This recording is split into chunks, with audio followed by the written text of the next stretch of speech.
श्रोता प्रेमियों, मैं राम सागर शास्त्री आप लोगों के समक्ष रखने जा रहा हूं एक प्रसंग, आला उदल की कहानी भाग 2। देखिए, रानी मलना सभी पुत्रों को बराबर चाहती थी।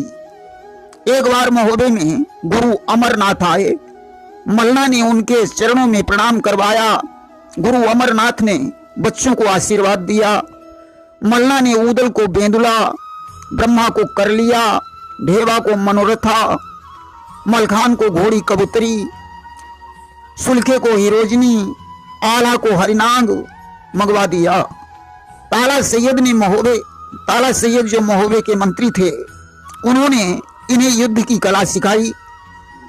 अब तो सभी राजकुमार शिकार खेलने के लिए जाने लगे। एक बार की बात है, उदल माहिल के बाग में घुसे। माली ने उन्हें मना किया कि यहां से जाओ, वरना माहिल को कहीं पता चल गया तो वे तुम्हारा घोड़ा छीन लेंगे। उदल ने कहा, शायद तुम्हें पता नहीं, उदल काल से भी नहीं डरता। हम अपनी मर्जी से आए थे, अपनी मर्जी से चले जाएंगे। इसके बाद उदल वहां से चले आए। दोबारा आला उदल, मलखे, सुलखे, ब्रह्मा, ढेवा, रंजीत आदि 7 वीर घोड़ों पर सवार होकर माहिल के बाग में पहुंचे। वहां कुएं पर कुछ स्त्रियां पानी भर रही थीं, जिसमें माहिल की बांदी भी थी। उदल ने बांदी से कहा, मेरा घोड़ा बेंदुला प्यासा है, इसे थोड़ा पानी पिला दीजिए। बांदी बोली, मैं तुम्हारे बाप की नौकर नहीं हूं। उदल को गुस्सा आ गया। उसने सभी स्त्रियों के घड़े फोड़ दिए। अब तो बांदी ने जाकर माहिल को उदल की हरकत सुनाई। माहिल ने परमाल को एक पत्र लिखा कि तुम्हारे घर में जो उदल है वह स्त्रियों के साथ छेड़छाड़ करता है। उसने उनके घड़े फोड़ डाले। पिता की खोपड़ी बरगद में टंगी है, वहां करिंगा का कुछ नहीं कर पाया, मुझे बनाफरी दिखा रहा है। ऐसा पत्र लिखकर सेवक को दिया। सेवक पत्र लेकर परमाल के पास पहुंचा। परमाल ने सेवक से कहा, जाकर माहिल से कह देना, उदल अभी बच्चा है, उसने जो भी नुकसान किया है मैं उसका जुर्माना भर दूंगा। इधर माहिल ने अपने पुत्र अभई को बाग में भेजा। अभई और उदल की लड़ाई हुई। अभई की बाह टूट गई। अब तो माहिल लिल्ली घोड़ी पर सवार होकर राजा परमाल के पास पहुंचे। उन्होंने कहा, उदल इतना उद्दंड है कि किसी की बात ही नहीं मानता। उसने मेरे पुत्र अभई की बाह तोड़ डाली है। करिंगा ने पिता का शीश काटकर बरगद में टांग दिया। इतना ही बड़ा सूरमा है तो बाप का बदला क्यों नहीं ले लेता। परमाल विचार करते हैं, कहीं उदल को करिंगा का पता चल गया तो वह अवश्य ही मानव पर चढ़ाई कर देगा। सचमुच तब तक उदल आ गया। जब उसने माहिल के मुंह से करिंगा का नाम सुना, उसने माहिल से पूछा, ये करिंगा कौन है? माहिल ने कहा, ये बात मलना से पूछो। उदल ने मलना से पूछा। मलना बताना नहीं चाहती थी। उदल ने म्यान से तलवार खींचकर अपने पेट पर रखी और मलना से बोला, मौसी, तुम्हें मेरी सौगंध है, जल्दी बताओ कि ये करिंगा कौन है, अन्यथा मैं कटार मारकर मर जाऊंगा। अब तो मलना को करिंगा की हकीकत बतानी पड़ी। हकीकत सुनकर उदल का खून खौल पड़ा। वह माड़ो जाने के लिए मचल गया। मलखान ने ढेवा ताला सैयद को साथ में लिया। आज आला के सहित जोगी बनकर माड़ो के लिए प्रस्थान कर दिया और करिंगा के राज्य में जाकर चौमासा व्यतीत करने लगे। एक दिन आला ने बरगद में 10 राज और 20 राज के शीश टंगे हुए देखे। उसी समय उन्हें गुस्सा आ गया और युद्ध छिड़ गया। अनूपी और टोंडरमल से युद्ध हुआ।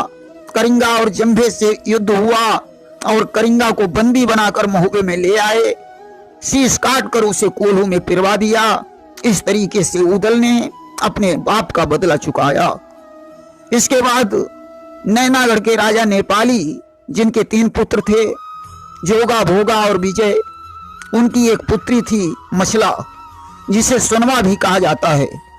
उसके साथ आला का विवाह हो गया, जिससे इंदल का जन्म हुआ था। संभल तीर्थ पर 3 लड़ाइयां हुई। इसके बाद पथरीगढ़ में गजमोतिन के साथ मलखान का विवाह हो गया। इसके बाद सिरसागढ़ पर समर हुआ।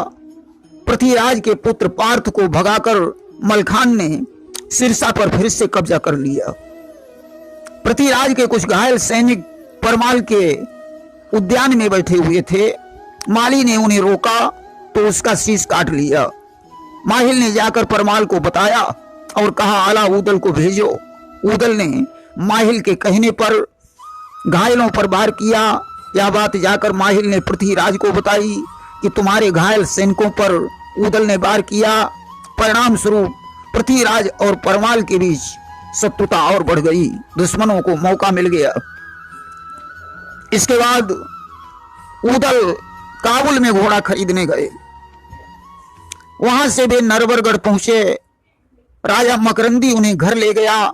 मकरंदी की बहन का नाम फुलवा था। हिरिया मालिन जिसे रोज फूलों से तोलती थी। ऊदल को फुलवा से प्रेम हो गया। युद्ध करके फुलवा के साथ विवाह कर लिया। ऊदल के पुत्र का नाम शेर सिंह बताया जाता है। सुल्तान का विवाह कुमाऊंगढ़ में हुआ। इसके बाद बुखारे में धानु का विवाह हुआ। देखिए, बलख के राजा रणधीर सिंह और बुखारे के राजा अभिनंदन दोनों चचेरे भाई थे। अभिनंदन की पुत्री का नाम चित्रलेखा और रणधीर की पुत्री का नाम केसर था। रणधीर सिंह ने अपने पुत्र मोती के द्वारा कन्नौज के राजा जयचंद के यहाँ लाखन के लिए टीका भेजा। उन्होंने स्वीकार नहीं किया तो माहिल ने धानु के लिए उन्हें दिल्ली भेज दिया। धानु और केसर का विवाह हो गया। उसी विवाह में चित्रलेखा ने इंदल को देखा था। तभी उसने प्रण किया था, मैं अपना विवाह इंदल के साथ करूंगी। इसीलिए मौका मिलने पर उसने इंदल का हरण किया। परिणामतः इंदल का विवाह चित्रलेखा के साथ हो गया। एक बार मछला ने झूला झूलने की ठान की। ऊदल ने नौलखा बाग में उसका झूला डलवाया और देख रेख करने लगा। जब ऊदल शिकार खेलने चला गया तभी मौका पाकर पथरीगढ़ का राजा ज्वाला सिंह नौलखा बाग में पहुंचा। उसने मछला का हरण कर लिया। आला और ऊदल ज्वाला सिंह से लड़े। ज्वाला सिंह देवी का भक्त था। उसने इनकी सारी सेना पत्थर की बना दी। इंदल उस समय 16 वर्ष का था। आला ने इंदल की भेंट चढ़ाकर देवी को प्रसन्न किया। देवी ने इंदल को जीवित कर दिया, सेना को सजीव कर दिया। ज्वाला सिंह ने मछला के साथ अपनी बेटी सुआ पंखनी का डोला भी दे दिया और बोला, इसका विवाह अपने पुत्र इंदल के साथ कर लेना। इस प्रकार इंदल का दूसरा विवाह हो गया। एक बार राजा परमाल को महोबा छोड़ने पर विवश होना पड़ा। इसके बाद पूनीगढ़ में पद्मा के साथ लाखन का विवाह हो गया। गाजर में कर वसूल करने गए तो वहां युद्ध हुआ। कीरत सागर पर भुजरियों की लड़ाई हुई। जब चंद्रावली सावन में ससुराल से मायके आई तो वह भुजरियां सिरानी कजरी सरोवर पर गई। पृथ्वीराज ने उसका अपहरण कर लिया। ऊदल और मलखे ने वीरता दिखाई। माहिल का पुत्र अभय भी था। कीरत सागर के युद्ध में अभय की मृत्यु हो गई। परमाल का एक पुत्र रंजीत भी मारा गया। आला ऊदल, ताला सैयद, लाखन, ब्रह्मा ने पृथ्वीराज की सेना को मार मार कर भगा दिया। गुजरियों का त्योहार मनाया गया। सिरसागढ़ के दूसरे युद्ध में मलखान की मृत्यु हो गई। मलखान की पत्नी गजमोतिन उनके साथ सती हो गई। इतिहासकारों का ऐसा मानना है कि चंद्रावली का पुत्र जागन था जिसे भूपति का राज्य दे दिया गया। वहीं ऐसा भी कहा गया है कि भूपति ही जगन के नाम से प्रसिद्ध हो गया। तो कुछ लोगों का कहना है कि जागन परमाल की बहन का पुत्र था। जो भी हो, आला महोबे में फिर से वापस लौटे। नदी बेतवा के युद्ध के बाद ऊदल का हरण हो गया। देखिए, ब्रह्मा का विवाह पृथ्वीराज की पुत्री बेला से हुआ था। बेला ने अपने गौनी के लिए ऊदल के पास संदेश भेजा, परंतु माहिल ने ब्रह्मा को भड़का दिया कि ऊदल को ले जाने से तुम्हारी नाक कट जाएगी। ब्रह्मा अकेले ही गौना लेने चला गया। वहां कई दिनों तक युद्ध हुआ। ब्रह्मा को जब पृथ्वीराज परास्त नहीं कर पाए तो माहिल ने उन्हें अश्वत्थामा के बाण की याद दिलाई, जिससे ब्रह्मा मारे गए। इस युद्ध में आला, ऊदल और परमाल की सारी सेना समाप्त हो गई। माहिल को इंद्र ने मार डाला। बेला ने अपने भाई ताहर का शीश काट लिया और ब्रह्मा की लाश के साथ सती हो गई। इसके बाद जैतखंभ की लड़ाई में पृथ्वीराज के द्वारा ऊदल की मृत्यु हो गई। अब तो भाई के मरने पर आला को भयंकर क्रोध आया कि जब एक लहू है दोनों का तो आए क्यों कर जोश नहीं। भाई भाई की विपदा में रह सकता है खामोश नहीं। मिल जाते हैं जगत में मित्र कलत्र हजार, लेकिन मिलता है नहीं भाई भाई भाई बारंबार। अस्तवाला पृथ्वीराज पर टूट पड़े। पृथ्वीराज बुरी तरह घायल हो चुका था। आला उसे जान से मार डालते, तब तक गुरु गोरखनाथ जी आ गए। उन्होंने आला को सावधान कर दिया। इस तरीके से पृथ्वीराज आला के हाथों से बच गया। आला ने वैराग्य ले लिया, वे अमर हो गए। आला देवी के परम भक्त थे। और इधर मोहम्मद गोरी ने दिल्ली पर अधिकार करने की कोशिश की। पृथ्वीराज और मोहम्मद गोरी का तराइन में युद्ध हुआ। पृथ्वीराज ने मोहम्मद गोरी को बंदी बना लिया। बाद में दयावश उन्होंने मोहम्मद गोरी को छोड़ दिया, जो उनके लिए घातक सिद्ध हुआ।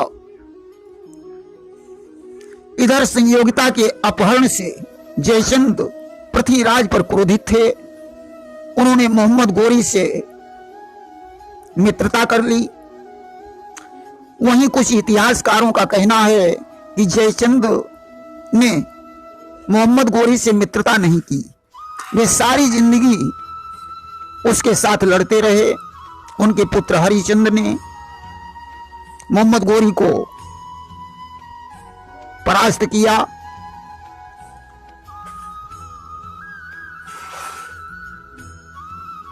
सज्जनों, जो भी हो, मोहम्मद गोरी और पृथ्वीराज का तराइन में दूसरा युद्ध हुआ, जिसमें मोहम्मद गोरी ने पृथ्वीराज को बंदी बना लिया। चौड़ा पृथ्वीराज का मंत्री था। पृथ्वीराज और चौड़ा दोनों का जन्म एक ही दिन और एक ही समय में हुआ था। चौड़ा पृथ्वीराज का परम मित्र था। जब मोहम्मद गोरी पृथ्वीराज को बंदी बनाकर गजनी ले जा रहा था, तो चौड़ा भी पृथ्वीराज के साथ गया। मोहम्मद गोरी ने पृथ्वीराज को काल कोठरी में डलवा दिया और रोज कठोर यातनाएं देने लगा। उसने लोहे की गर्म सलाखों से पृथ्वीराज के नेत्र फुड़वा दिए। इधर धीरे धीरे चौड़ा ने मोहम्मद गोरी का दिल जीत लिया। उसने मोहम्मद गोरी से कहा, पृथ्वीराज एक अच्छा धनुर्धर है। उसे मारने से पहले उसकी धनुर्विद्या का दृश्य देख लेना उचित होगा। मोहम्मद गोरी के बात समझ में आ गई। उसने पृथ्वीराज को धनुर्विद्या दिखाने के लिए दरबार में बुलवाया। दृश्य देखने के लिए मोहम्मद गोरी 4 बांस 24 गज और 8 अंगुल की ऊंचाई पर खड़ा हो गया। पृथ्वीराज अपनी कला का प्रदर्शन करने लगे। उसी बीच चौड़ा ने एक दोहा कहकर पृथ्वीराज को संकेत किया कि हे दिल्ली राज, यह चूकने का समय नहीं है कि 4 बांस 24 गज अंगुल अष्ट प्रमाण, ताऊ पर सुल्तान है मत चूको चौहान। उसी समय पृथ्वीराज ने अपना शब्द वेदी बाण छोड़ा। बाण मोहम्मद गोरी के जाकर लगा, उसका प्राणांत हो गया। पृथ्वीराज ने चौड़ा से कहा, मित्र, जब हम तुम साथ साथ पैदा हुए हैं तो क्यों न साथ साथ ही मर जाएं। मुगलों के हाथों मरना ठीक नहीं होगा, इसलिए तुम मुझे मार डालो और मैं तुम्हें मार डालूं। दोनों ने हाथ में तलवारें उठाई। चौड़ा ने पृथ्वीराज को मार डाला और पृथ्वीराज ने चौड़ा को मार डाला। दोनों लोग संसार से विदा हो गए। प्रेम से बोलिए वृंदावन बिहारी लाल की जय।